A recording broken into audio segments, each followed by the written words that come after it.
habol noon, na akala ko doon ko makikita ang world ko. Pero habang tumatagal ang journey, mas naiintindihan ko ang tunay na mahalaga. Hindi lahat ng bagay kailangang patunayan, at hindi lahat ng ingay dapat sundan. May mga blessing kang tahimik lang, pero sobrang halaga pala.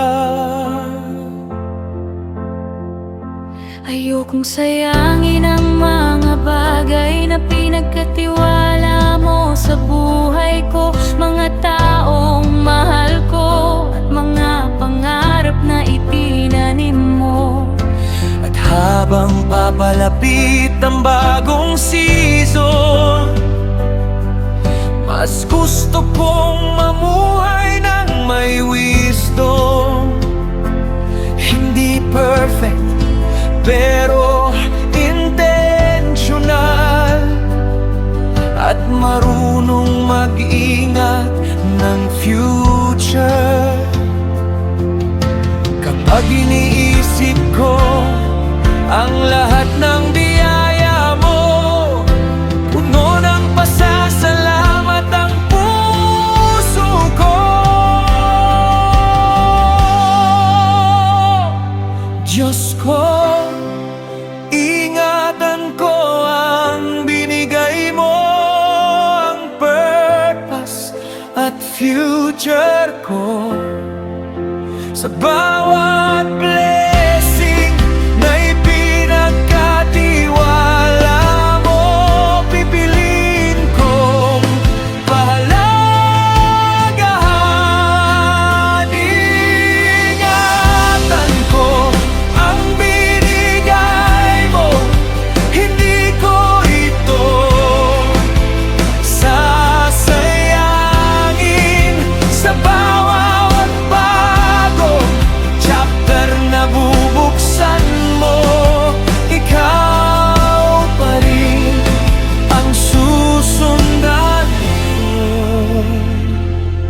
Hindi naging madali ang wilderness, pero marami rin akong natunan doon. At habang lumilingon ako sa journey, mas nakikita ko ang faithfulness mo. Kaya kahit may unknowns pa sa future, hindi na ako ganon katakot. Dahil kung kasama kita sa wilderness, kasama rin kita sa promise.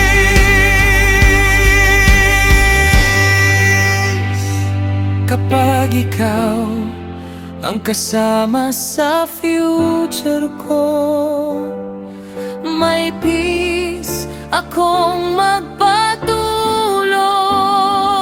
ingatan ko ang binigay mo, ang purpose at future ko. Sa bawat blessing na ipinagkatiwala mo, pipiliin kong pahalagahan.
Pagkatapos ng wilderness,